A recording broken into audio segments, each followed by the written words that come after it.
दोस्तों, आपका हार्दिक स्वागत, हार्दिक अभिनंदन हमारे YouTube चैनल एनजे मोटिव पर। तो आज मैं आपके लिए एक खास क्लास, विशेष गणित की क्लास लेकर आ चुका हूं, जिसमें आप 40 अंकों पर अपना नियंत्रण कर लीजिएगा। जो होंगे आवश्यक रूप से बड़े प्रश्न, क्योंकि आपकी थर्ड, फोर्थ और फिफ्थ इकाई टोटल मिला के 40 अंकों की होने वाली हैं। तो जुड़े रहिए हमारे साथ इस गणित शिक्षण में 40 नंबरों पर अपना हक जमाने के लिए। अब पास होने का तो टेंशन अपने को है नहीं, क्योंकि मैंने आपके लिए बहुत सुबह से सारे वीडियो बना दिए हैं। तो जुड़े रहिए हमारे चैनल के साथ। मैं आपको बताना चाहता हूँ कि हमारे आज गणित में कौन कौन से महत्वपूर्ण प्रश्न बनते हैं। तो राह संघर्ष की जो चलता है वही संसार को बदलता है, जिसने रातों से जंग जीती है सुबह सूर्य बनकर वही चमकता है। दोस्तों, मेरे दोस्तों, राह संघर्ष की जो चलता है वही संसार को बदलता है, जिसने रातों से है जंग जीती सुबह सूर्य बनकर वही चमकता है। मेरे दोस्तों, स्वागत है आपका हमारी क्लास में। तो देखिएगा, मैं आपको बता देना चाहता हूं कि आपके कौन कौन से टॉपिक वेरी वेरी इंपॉर्टेंट हैं। तो दोस्तों, क्षेत्रफल, आपका एक क्षेत्रफल का प्रश्न बहुत महत्वपूर्ण है। इससे संबंध में आपको छोटा या बड़ा प्रश्न अवश्य मिलेगा, और जहां तक मुझे पता है मैं आपके लिए इसके अंदर 6 नंबर का प्रश्न देख रहा हूं अभी तक, तो इस पर ध्यान दीजिएगा। फिर आप देखिएगा कि NCF 2005, इस पर भी विशेष फोकस रहने वाला है, तो इसको भी ध्यान से पढ़िएगा। अगला है अपने RTE एक्ट। दोस्तों, क्या है RTE act? Right to education. इस एक्ट पर भी अपनी नज़रें गड़ा लेना दोस्तों, क्योंकि इससे सवाल आना तय है। अगला प्रश्न देखिएगा किससे उठता है? सतत विकास। दोस्तों, सतत एवं निरंतर मूल्यांकन, CCE, कंटिन्यू कॉम्प्रिहेंसिव इवोल्यूशन। क्या दोस्तों? कंटिन्यू कॉम्प्रिहेंसिव इवोल्यूशन से प्रश्न आना बहुत ज़्यादा संभावित है, अर्थात सतत और व्यापक। क्या दोस्तों? सतत और व्यापक। सतत व व्यापक मूल्यांकन, सतत व व्यापक, CCE, इसमें से प्रश्न आपको जरूर मिलेगा 6 नंबर का। दोस्तों, अब हम चलते हैं अपने चैनल पर, क्लास पर। तो बता दूं कि आपको इनके साथ साथ आपके एक दो प्रश्न और उठते हैं, जैसे आगमन निगमन विधि है, आगमन निगमन। और देखिएगा किन किन से प्रश्न आने की संभावना है। तो देखिएगा HCF LCM, लघुतम समापवर्त है, महत्तम समापवर्त है। यहाँ से आपके 1 या 2 नंबर का प्रश्न आने वाला है बिल्कुल। तो बने रहिए हमारे साथ, आपको सफलता अवश्य मिलेगी। जुड़े रहिए। और एक प्रश्न ये उठता है कि भिन्न को संख्या रेखा पर निरूपित करना, भिन्न को संख्या रेखा पर निरूपित करना। यह भी प्रश्न बहुत प्रचलित प्रश्न है। इसके बाद आपके कोई प्रश्न ज़्यादा विशेष नहीं बनता। एक प्रश्न और है दोस्तों, जो वो छात्र पहचानने में गलतियां करता है ना, उन गलतियों के कारण क्या होते हैं, जैसे उनको किस चीज़ों का अभाव है जिसके कारण वे गलतियां करते हैं। जैसे किसी संख्या का गलत उच्चारण करना, अर्थात उसमें इकाई दाई का ज्ञान नहीं होना, स्थानीय मान का ज्ञान नहीं होना, जीरो की अवहेलना करना, ऐसे कई कारण हो सकते हैं। और महत्वपूर्ण प्रश्नों में आपके आ जाते हैं दोस्तों, RT एक्ट आ गया, NCF आ गया, क्षेत्रफल आ गया, सतत व्यापक मूल्यांकन आ गया, संख्या रेखा प्रदर्शन आ गया, LCM HCF आ गया। तो चलते हैं अगले प्रश्न पर। प्रश्न है दोस्तों कि NCF 2005 के अनुसार विद्यालय में गणित शिक्षण के उद्देश्य क्या क्या हो सकते हैं। तो देखिए, NCF 2005 के अनुसार विद्यालय में गणित शिक्षण के क्या क्या उद्देश्य हैं। पहला उद्देश्य है दोस्तों, बच्चे आनंद पूर्वक, मैं पूरा नहीं पढ़ने वाला हूं दोस्तों क्योंकि समय बहुत ज़्यादा लग जाएगा। तो देखिए कि बच्चे आनंद पूर्वक गणित के अवधारणा को आत्मसात कर सके। हमें गणित शिक्षण को इस प्रकार पढ़ाना है। NCF 2005 क्या कहता है? NCF पाठ्यचर्या से संबंधित कार्यक्रम है जो 2005 से लागू हुआ है, वो कहता है कि हमें बच्चे को आनंद पूर्वक गणित की अवधारणाएं आत्मसात करवानी है। विद्यालय का गणित कक्ष का वातावरण आनंददायक, आकर्षक और विद्यार्थियों में रुचि और जिज्ञासा उत्पन्न करने वाला होना चाहिए, जहां अध्यापक और विद्यार्थी साथ मिलकर गणितीय ज्ञानार्जन करे। बच्चों में प्राथमिक स्तर पर खेल विधि और वस्तुओं के प्रहस्तनीय कौशल मैनिपुलेशन के माध्यम से गणितीय कौशलों और योग्यताओं का विकास करना चाहिए। अर्थात गणित की चर्चा वहां से करे जहां बच्चा जिज्ञासा रखे, क्या रखे, जिज्ञासा रखे, रुचि रखे, आनंद ले, वहां से हमें गणित की शुरुआत करनी है दोस्तों। तो दूसरा पॉइंट क्या है अपने कि दूसरा पॉइंट है कि यांत्रिक रूप से गणित न सीखकर सक्रिय रूप से समस्या समाधान की प्रक्रिया में भाग लेकर गणित प्रक्रिया को समझना व आत्मसात करना। बच्चों को कक्षा में सक्रिय पॉजिटिव रहकर, बच्चों को सहभागिता दर्शाते हुए सक्रिय रहकर गणित सीखना है, न कि यांत्रिक रूप से दोस्तों। तो ये दूसरा पॉइंट हो गया। अगला पॉइंट देखिए क्या होगा। अगला पॉइंट कि बच्चे विभिन्न गणितीय परिणामों के आपसी संबंध को देखें तथा समझ एवं संप्रेषण करें। अर्थात बच्चे गणितीय परिणामों में क्या संबंध है उनको जड़ तक पहुंचने का प्रयास करें, निष्कर्षों पर पहुंचे। अर्थात आवश्यकता है कि अध्यापक उसे उन गणितीय निष्कर्षों के मध्य क्या संबंध है उसकी ओर विद्यार्थी का ध्यान खिंचाए और समझाए कि इस प्रकार कौन कौन सी प्रक्रियाओं में क्या क्या संबंध है, कौन कौन से रिजल्ट का क्या निष्कर्ष है, आपसी संबंध को खोजकर संप्रेषण के लिए प्रेरित करे।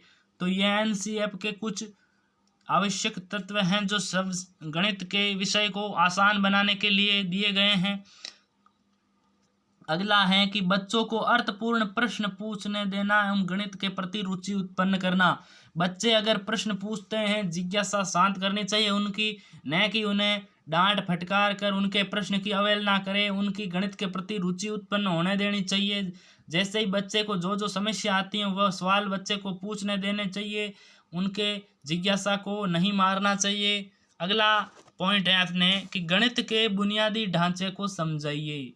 गणित के बुनियादी ढांचे को समझाना है हमें बच्चों को, खास तौर पर नींव मजबूत करनी है। अर्थात अंक गणित, बीज गणित, रेखा गणित और आंकड़ों का प्रबंधन इत्यादि गणित की आधारभूत जो विषय वस्तु है ना, वो सभी हम बच्चों के अनुसार बच्चों को रुचिपूर्ण तरीके से सिखा पाए। अगला पॉइंट है आपके कि गणितीय संकेतों के निरूपण व संप्रेषण की क्षमता का विकास करना। अर्थात दैनिक जीवन की समस्याओं को गणितीय संकेतों के द्वारा निरूपित करना और संप्रेषण करने के कौशलों का विकास करना गणितीय शिक्षण का एक महत्वपूर्ण उद्देश्य है। जैसे वृत्त के व्यास तथा परिधि का अनुपात निश्चित स्थिर होता है, समस्याओं को गणित की भाषा में व्यक्त करने का और उनको हल बच्चों की सोच का गणितीकरण प्राप्त करने के लिए प्रेरित करना है। हमें बच्चों की सोच में गणितीकरण डालना है दोस्तों। तो ये थे एनसीएफ के अनुसार विद्यालय में गणित शिक्षण के उद्देश्य क्या क्या होते हैं। तो एक बार फिर से देख लीजिए, बच्चे आनंद पूर्वक गणित की अवधारणाओं को आत्मसात करें, ये उद्देश्य है एनसीएफ 2005 के अनुसार गणित शिक्षण का। यांत्रिक रूप से गणित न सीखकर सक्रिय रूप से समस्या समाधान की प्रक्रिया में भाग लेकर गणितीय प्रक्रिया को समझना व आत्मसात करना है दूसरा उद्देश्य। तीसरा उद्देश्य है बच्चे विभिन्न गणितीय परिणामों में आपसी संबंध को समझे, देखे और संप्रेषण करें और निष्कर्षों पर पहुंचे। दोस्तों मेरा एक ही उद्देश्य है, आपको अच्छे नंबर प्राप्त हो, आपका पेपर अच्छा जाए। तो जुड़े रहिए हमारे channel, YouTube channel NJ motive के साथ। बच्चों को अर्थपूर्ण प्रश्न पूछने देना चाहिए, बच्चों की जिज्ञासाओं को शांत करना चाहिए, उनकी रुचि उत्पन्न करना पढ़ाई में, अध्ययन में, गणित में। अगला है गणित के बुनियादी ढांचे को समझना, गणित के बेसिक को समझना, अंक गणित, बीज गणित, रेखा गणित, आंकड़ों का प्रबंधन, भिन्न, दशमलव, प्रतिशत, जोड़, बाकी, गुणा, भाग इत्यादि। अगला पॉइंट है कि गणितीय संकेतों के निरूपण व संप्रेषण की क्षमता का विकास करना। तो ये थे एनसीएफ के अनुसार गणित शिक्षण के उद्देश्य। अगले प्रश्न की तरफ देखिए दोस्तों कि सतत एवं व्यापक मूल्यांकन में शिक्षक की क्या भूमिका होती है, ये स्पष्ट करना है अपने को। बहुत ही इंपॉर्टेंट टॉपिक है दोस्तों, सतत एवं व्यापक मूल्यांकन आपके प्रत्येक सब्जेक्ट में महत्व रखता है। सतत एवं व्यापक मूल्यांकन, पहला देख लीजिए, सतत एवं व्यापक मूल्यांकन में शिक्षक द्वारा दो महत्वपूर्ण कार्य किए जाने हैं। पहला ये देखना कि बच्चों ने क्या वो सीखा है जो उन्हें सिखाना चाहिए, जो शिक्षक सिखाना चाहता था वो क्या बच्चे सीख पाए। दूसरा है कि उनकी सतत उपलब्धि क्या है, लगातार उपलब्धि बन रही है नहीं बन रही है। अगला पॉइंट है कि शिक्षक द्वारा बच्चों का मूल्यांकन दो स्थितियों में किया जाना चाहिए। पहला बच्चे का व्यक्तिगत कार्य क्षेत्र और दूसरा सामूहिक कार्य क्षेत्र। तो बच्चे का हर स्थिति में मूल्यांकन होना चाहिए, पर्सनली भी होना चाहिए और सामूहिक तौर पर भी होना चाहिए। अगला प्रश्न है, शिक्षक देखे कि बच्चे किस तरह से सीख रहे हैं।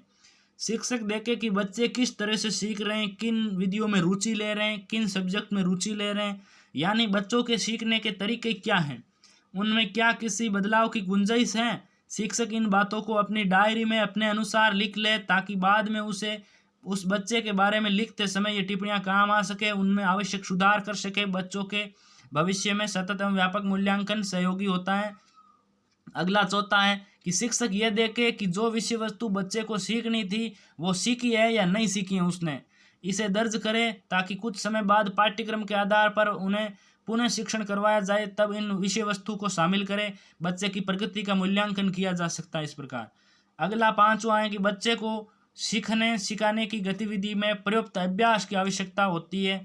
एक शिक्षक के लिए आवश्यक है कि वो समय समय पर बच्चों को सिखाई गई अवधारणा पर अभ्यास कार्य देते रहे, होमवर्क देते रहे, प्रैक्टिस करवाते रहे। प्रैक्टिस है ना किसी कार्य में मैच्योरिटी प्रदान करता है दोस्तों। बच्चों को अभिव्यक्ति के प्रयुक्त अवसर दिए जाए, बच्चों को प्रेजेंटेशन अभिव्यक्त करने के प्रयुक्त अवसर मौके मिलने चाहिए, चांस मिलने चाहिए। अगला है सातवां, बच्चों को मूल्यांकन करने के लिए शिक्षक के पास प्रयुक्त साक्ष्य होना चाहिए। इसके लिए बच्चों के द्वारा किए गए कामों को पोर्टफोलियो फाइल में संकलित करना चाहिए। सतत और व्यापक शिक्षण अधिगम प्रक्रिया के दौरान बच्चों का मूल्यांकन नियमित व निरंतर किया जाना है तथा बच्चों के बारे में जानने के लिए जो भी संभव तार्किक व रचनात्मक तरीके हैं, ये तरीके कक्षा में सीखने सिखाने की प्रक्रिया के दौरान अपनाने होंगे। अगला है कि विषय आधारित अवधारणाओं के साथ तार्किक सोच, समूह में व्यवहार, वैज्ञानिक दृष्टिकोण, सौंदर्य बोध, न्याय व समता के प्रति दृष्टिकोण आदि का भी हमें मूल्यांकन करना है शिक्षक के रूप में। अगला है कि बच्चे के सीखने की प्रक्रिया के दौरान निरंतर प्राप्त हो रही सूचनाओं के आधार पर बच्चे के समूह उप समूह में शिक्षण हेतु पाक्षिक 15 दिनों की पाक्षिक योजना बनाते हुए कार्य करना आवश्यक है। मासिक योजना की बजाय पाक्षिक योजना बनाकर कार्य करना चाहिए। मूल्यांकन के लिए विभिन्न तकनीकें जैसे मौखिक मूल्यांकन कर ले, प्रोजेक्ट मूल्यांकन ले ले, प्रस्तुति और विभिन्न उपकरणों जैसे चेकलिस्ट, अवलोकन, रेटिंग स्केल, पोर्टफोलियो आदि का उपयोग कर शिक्षण योजना हेतु हम उनका मूल्यांकन कर सकते हैं। समय समय पर अभिभावकों को बालक की प्रगति से अवगत कराते रहना चाहिए। शिक्षक की भूमिका है कि अगर आप बालक का मूल्यांकन कर रहे हो तो समय समय पर पेरेंट्स को, गार्जियन को बताओ कि बालक के प्रति प्रगति से अवगत कराओ कि वह स्व मूल्यांकन व समूह कार्य के लिए बालकों को सही समझ बनाने हेतु प्रेरित कर सके। अगला है RTE 2009 राइट टू एजुकेशन, शिक्षा का अधिकार 2009 के परिप्रेक्ष्य में है। गणित शिक्षण के लक्ष्य और उद्देश्यों को विस्तार पूर्वक वर्णन करना है। यह इंपॉर्टेंट प्रश्न है। गणित शिक्षण के RTE 2009 ने क्या क्या उद्देश्य और लक्ष्य तय किए हैं। पहला है RTE 2009 के अनुसार 6 से 14 वर्ष के बच्चों को निःशुल्क, अनिवार्य और गुणवत्तापूर्ण शिक्षा प्राप्त करने का संवैधानिक अधिकार प्रदान किया गया RTE 2009 के तहत। अगला, प्रारंभिक शिक्षा के सार्वभौमिकरण के लक्ष्य को प्राप्त करने के लिए राष्ट्रीय स्तर पर कई शिक्षण योजनाएं जैसे सर्व शिक्षा अभियान आदि प्रारंभ करने की सिफारिश करता है RTE 2009। अगली पॉइंट है अपनी अगली विशेष जानकारी है RTE 2009 का उद्देश्य राष्ट्र के सभी बच्चों को सुशिक्षित, सुरक्षित और सुपोषित बनाना है ताकि वे राष्ट्र के भावी नागरिक के रूप में राष्ट्र के सामाजिक, सांस्कृतिक, आर्थिक व राजनीतिक विकास के सुदृढ़ीकरण व उन्नति में अपना सक्रिय योगदान दे सके। अगला है RTE 2009 के प्रावधानों के अनुसार कक्षा 8वीं तक गणित विषय की शिक्षा को अनिवार्य रूप से सभी बच्चे प्राप्त करें।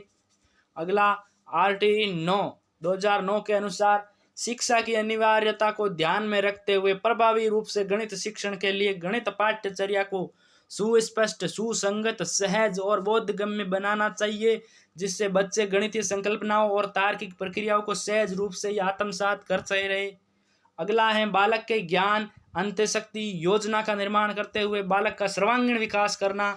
RTE 2009 के अंतर्गत गणित का उद्देश्य बताया गया, शिक्षा के लक्ष्य उद्देश्य। अगला है बाल अनुकूल और बाल केंद्रित रीति में क्रियाकलापों, प्रकटीकरण और खोज के द्वारा गणित शिक्षण प्रदान करना।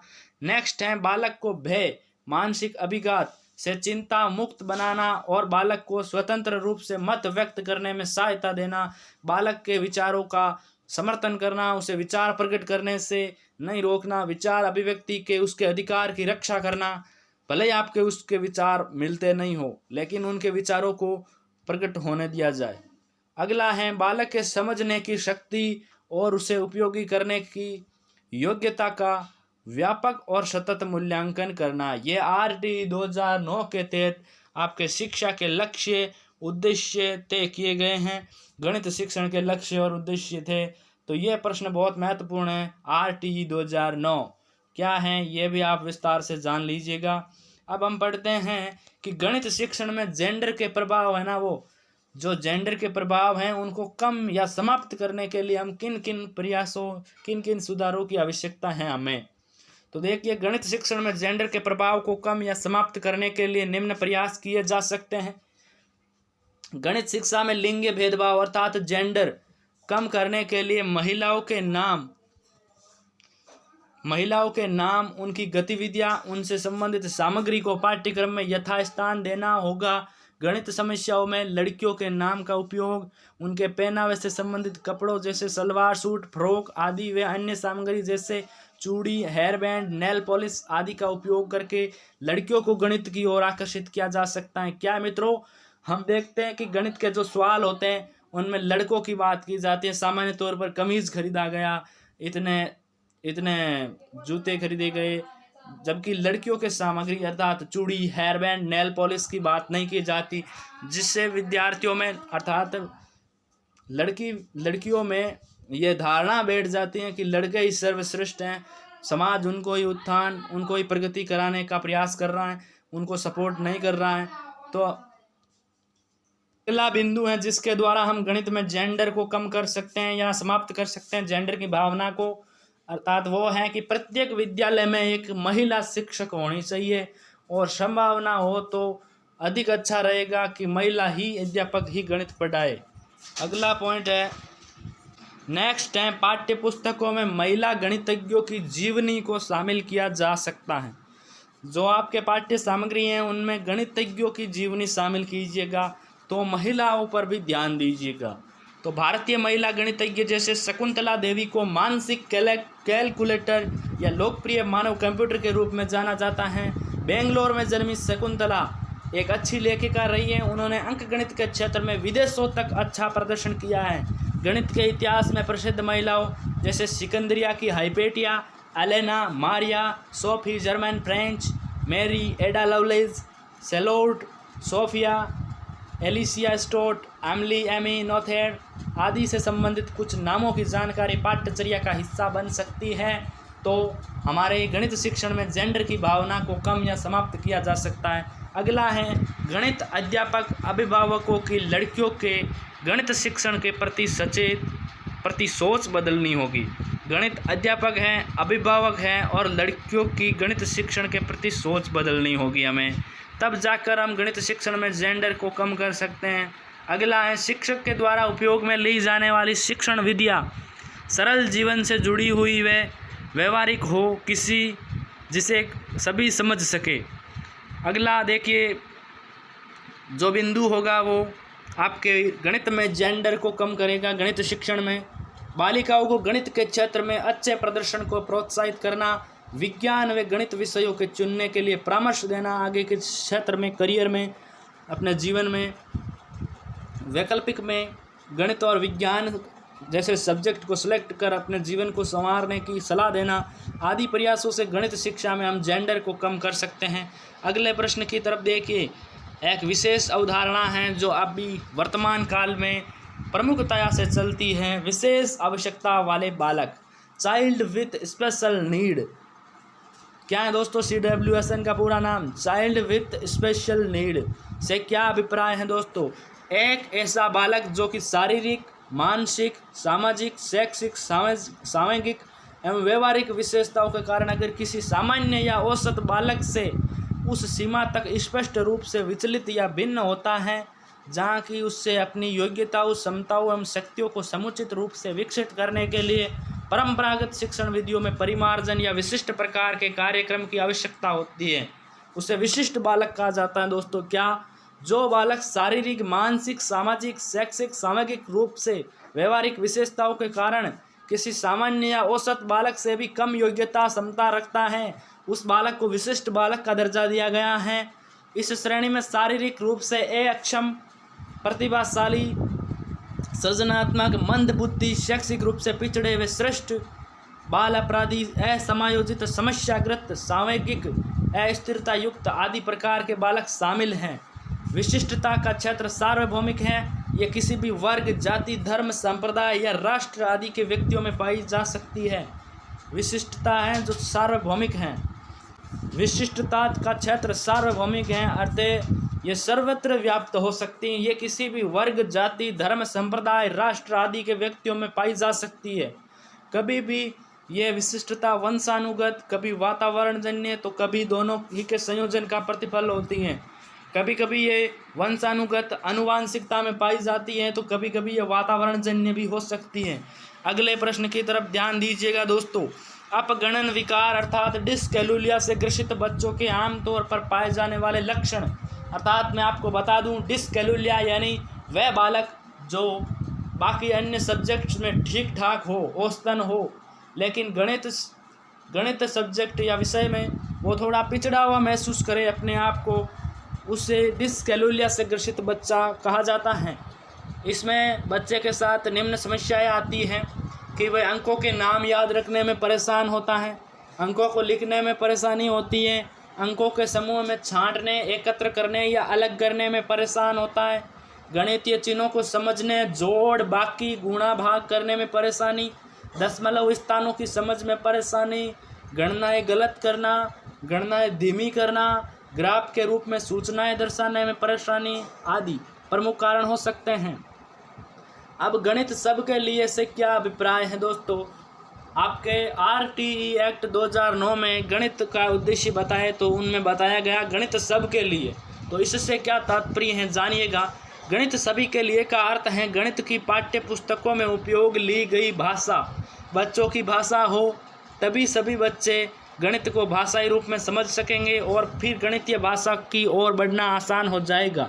गणित विषय से संबंधित पाठ्य पुस्तकों की व्यापकता और बहुलता से यह कार्य और भी आसान हो जाता है। गणित के शिक्षण प्रक्रिया में बहुत सारे बच्चे सक्रिय रूप से भाग नहीं ले पाते हैं। ऐसे बच्चों को कक्षा से जोड़ने और सक्रिय बनाने के लिए पाठ्यक्रम एवं शिक्षण अधिगम वातावरण को अनुकूल बनाया जा रहा है। ऐसा माना जाता है कि गणित के क्षेत्र में प्रतिभाओं की पहचान अन्य विषयों की तुलना में पहले ही हो जाती है। अतः प्रतिभाशाली बालकों को उनके स्तर एवं आवश्यकता के अनुसार पोषण दिया जा सकता है। पाठ्य पुस्तकों में ऐसी व्यवस्था हो कि जिसमें सभी स्तर के बालकों की उनकी रुचि के अनुसार चुनौती मिल सके। बहुत कम ऐसे बालक हैं जिनकी पहुंच विद्यालय गणित से बाहर के गणित तक हो। अतः पाठ्यचर्या निर्माण एवं पाठ्य पुस्तकों के निर्माण में विविध प्रकार की गणितीय विषय वस्तु रखने की आवश्यकता है। सभी तक गणित पहुंचाने में गणित की प्रयोगशाला, गणितीय निर्देशन केंद्र, गणित पर आधारित प्रतियोगिताएं प्रतिभाओं को आपसी नेटवर्क भरपूर सहायता करने में साधक बन सकते हैं। अर्थात गणित सबके लिए का तात्पर्य है कि गणित शिक्षा देते समय सभी बालकों के साथ समान व्यवहार किया जाए। गणित कोई उच्च तबके के या केवल लड़कों के लिए नहीं है, यह सभी के लिए, जन सामान्य के लिए आवश्यक है गणित शिक्षण। तो अगले प्रश्न को देखिएगा कि ज्यामिति बॉक्स के उपकरण कौन कौन से हैं और इनका उपयोग क्या है। तो देखिए ज्यामिति बॉक्स के उपकरण हम प्रयोग लिखिएगा। तो पेंसिल होती है ज्यामिति बॉक्स का पहला उपकरण। ज्यामितीय कला की रचनाओं के लिए H2H HB की पेंसिलों का उपयोग में लाना चाहिए। विद्यार्थियों को चाहिए कि पेंसिल का प्रयोग करते समय अच्छी कंपनियों के निर्मित पेंसिल का ही प्रयोग करें। पेंसिल H शब्द का अर्थ है कि पेंसिल का जो शीशा होता है उसके अंदर लीड कठोर है। B होने का अर्थ है कि पेंसिल का शीशा लीड मुलायम है। तो दोस्तों पेंसिल का प्रयोग करते समय सावधानी बरतनी चाहिए कि पेंसिल लंबे शीशे वाली बनाकर रेगमाल पर घिसकर नुकीली बना ले और पेंसिल का प्रयोग करते समय उसको घुमाते रहे तथा पेंसिल हर नोक मोटी होने लगे तो रेगमाल निम्न प्रकार करना चाहिए। दी हुई रेखाएं सदैव एच पेंसिल से सपाट, पतली, हल्की खींचनी चाहिए। रचनात्मक रेखाएं 2H पेंसिल से बिंदुदार, पतली, हल्की खींचनी चाहिए। अभिष्ट रेखाएं HB पेंसिल से सपाट, पतली, अधिक स्पष्ट खींचनी चाहिए। यहाँ पर एच शब्द का अर्थ है पेंसिल का शीशा या लीड कठोर है, जबकि बी का अर्थ है कि लीड जो पेंसिल के अंदर लीड आती है वो मुलायम है। दूसरा उपकरण है ज्यामिति का रबर। रचना करते समय जहां हम कागज और पेंसिल की गुणवत्ता पर ध्यान देते हैं, वहीं रबर का मुलायम तथा सफाई से मिटाने वाला होना आवश्यक है। रबर के अच्छा न होने पर कागज काला या धब्बे युक्त हो सकता है। रबर चिपकने वाली या बहुत कठोर नहीं होनी चाहिए दोस्तों।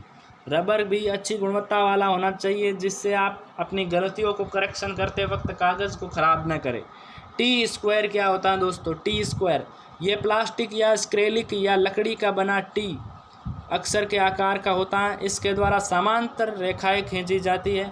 समकोण गुनिया से काम लेने पर इसकी आवश्यकता पड़ती है। अब है डिवाइडर्स या विभाजनी पेंसिल प्रकार।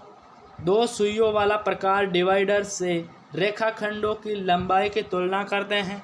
ज्यामितीय बॉक्स में प्रकार अपना एक महत्वपूर्ण स्थान रखता है दोस्तों। पेंसिल प्रकार द्वारा वृत्त, अर्धवृत्त की दी गई त्रिज्या का चाप, विशेष नाप के कोण। दोस्तों प्रकार से कोण बनाना भी आपके एग्जाम में आ सकता है, ध्यान रखिएगा। बनाना तथा दूरियां नापने का कार्य किया जाता है। वर्तमान समय में बाजार में अनेक प्रकार के प्रकार उपलब्ध हैं। अच्छे स्पष्ट सही कार्य के लिए तथा उच्च कोटि की ज्यामितीय रचनाओं के लिए कई प्रकारों की आवश्यकता पड़ती है। लंगड़ा प्रकार पेंसिल बॉब कॉम्पास जिसकी भुजाएं बीच में से मुड़ी जाती है, ज्यामितीय रचनाओं को बनाने में अधिक सहायता देता है। अगला है कोण मापक अथवा चंदा प्रोट्रैक्टर। अर्धवृत्ताकार आकृति डी में यह भी थोड़ा प्रश्न आ सकता है। चंदा की आकृति कैसी होती है? तो डी आकार होती है। सेल्यूलाइड या अन्य पारदर्शी पदार्थ के बने कोण मापक चांदा अधिक उपयोगी होते हैं। इस यंत्र की परिधि 180 छोटे छोटे समान भागों में विभाजित होती है। इन भागों को अंश या डिग्री कहते हैं, जिनको हम कोण मापने के लिए प्रयोग करते हैं। इसका चिन्ह कुछ इस प्रकार है दोस्तों, नज़र आ रहा होगा आपको मोबाइल की स्क्रीन पर कि इसका चिन्ह इस प्रकार होता है। कोण को डिग्री में मापते हैं और डिग्री का चिन्ह इस प्रकार है, जो संख्या में पूर्वोत्तर कोने पर लिखा जाता है, जैसे 90 डिग्री आदि। इस उपकरण का उपयोग दिए गए नाप का कोण बनाने या किसी कोण को नापने में करते हैं। अब अगला उपकरण है स्केल या पैमाना। यह लकड़ी या प्लास्टिक का 6 इंच का 15 सेंटीमीटर लंबाई का उपकरण है। इससे डबल भी हो सकता है। इसके एक किनारे पर इंच के निशान एवं दूसरे किनारे पर सेंटीमीटर मिलीमीटर के निशान बने हुए होते हैं और प्रत्येक इंच एवं सेंटीमीटर 10 बराबर भागों में बंटा हुआ होता है। स्केल का उपयोग किसी दी गई लंबाई का रेखाखंड खींचने एवं दिए गए रेखाखंड की लंबाई नापने में किया जाता है। अगला उपकरण है सेट स्क्वायर या समकोणक। सेट स्क्वायर प्लास्टिक लोहे के त्रिभुजाकार आकृति के दो उपकरण हैं। उपकरण में एक समकोण तथा शेष दोनों कोण 30 डिग्री व 60 डिग्री के होते हैं। एक समकोण और दूसरे 60 व 30 डिग्री के कोण होते हैं। ये त्रिभुजाकार होता है। इसके सहयोग से रेखाखंड खींचना नापना भी हो सकता है। 30 डिग्री 60 डिग्री 90 डिग्री के कोण बनाए जा सकते हैं। और दूसरे उपकरण में एक समकोण तथा शेष दोनों कोण 45 डिग्री के होते हैं। इसके सहयोग से रेखाखंड खींचना नापना 45 डिग्री के कोण बनाना 90 डिग्री के कोण बनाना आदि होता है। इन दोनों ही उपकरणों से बाह्य बिंदु से किसी दी गई रेखा के समांतर रेखा खींची जा सकती है। तो ये दोस्तों आपके थे ज्यामिति के प्रमुख उपकरण, जिनको एक बार सरसरी नज़रों से फिर देख लीजिएगा। Pencil, rubber, T square, dividers या विभाजनी पेंसिल प्रकार, कोण मापक अथवा चांदा, स्केल पैमाना, सेट स्क्वायर या समकोणक। अगला देखिए कि कोण को परिभाषित करना है। इसमें कोण को परिभाषित करना मित्रों कि कोण कितने प्रकार के होते हैं, बनाकर समझाना। कोण किसे कहते हैं, इसके विभिन्न प्रकारों को बताइए। तो कोण को इंग्लिश में क्या कहते हैं फ्रेंड्स? एंगल कहते हैं। यदि किसी बिंदु से दो किरणें निकले तो इस प्रकार बनने वाली आकृति को कोण कहते हैं। जैसा कि आप अपनी स्क्रीन पर देख पा रहे होंगे कि कोण की आकृति कैसी नज़र आ रही है। अब देखते हैं कोणों की टाइप्स ऑफ एंगल, अर्थात कोणों के प्रकार।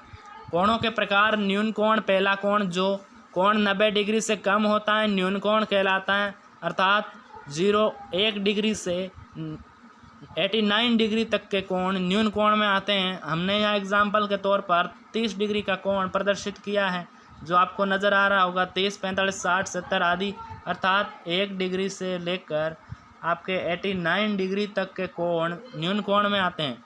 अगला देखिए अधिक कोण। जो कोण 90 डिग्री से तो अधिक होंगे, जो कोण 90 डिग्री से तो अधिक होंगे लेकिन अधिक कोण होंगे, लेकिन 180 डिग्री से छोटे होंगे दोस्तों।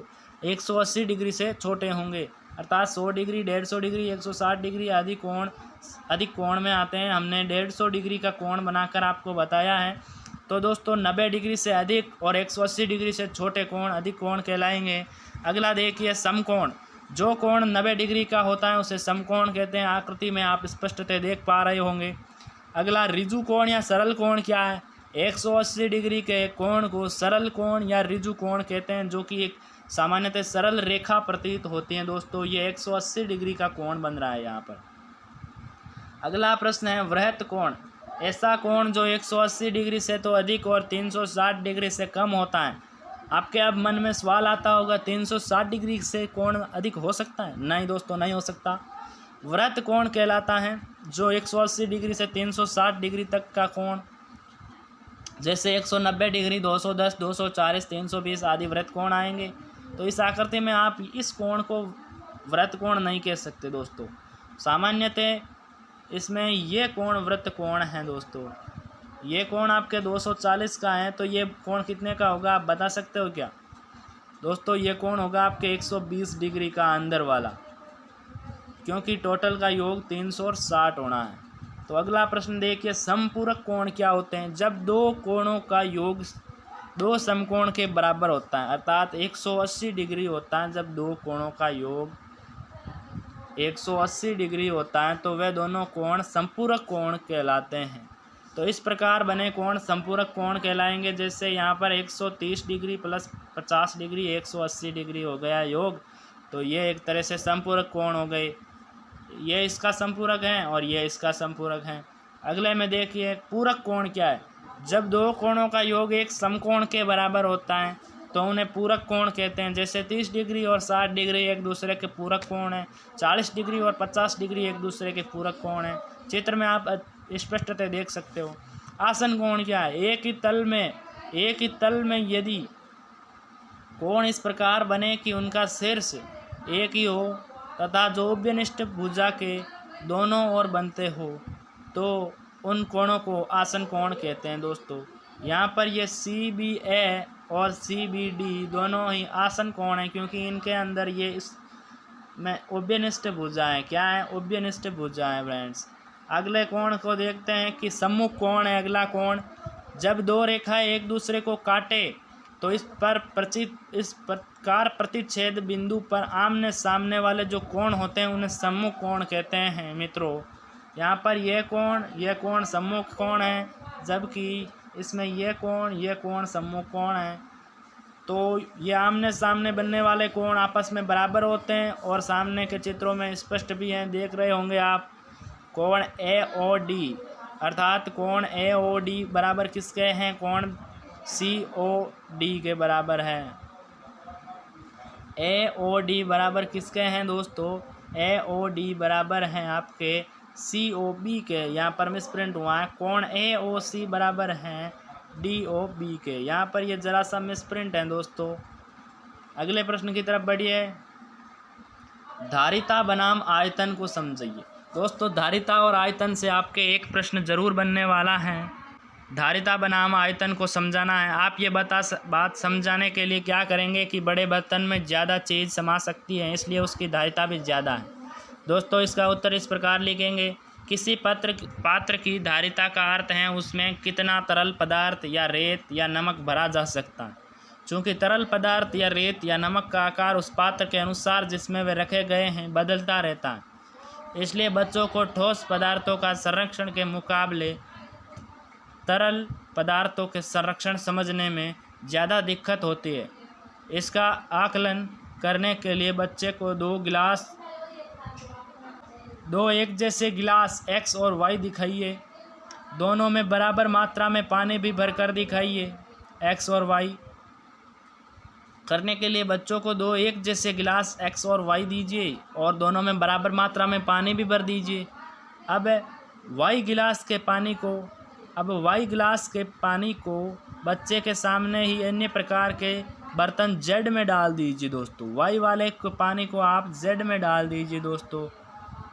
अगली गतिविधि करनी है कि अब उससे पूछिए कि क्या x और z में बराबर पानी है।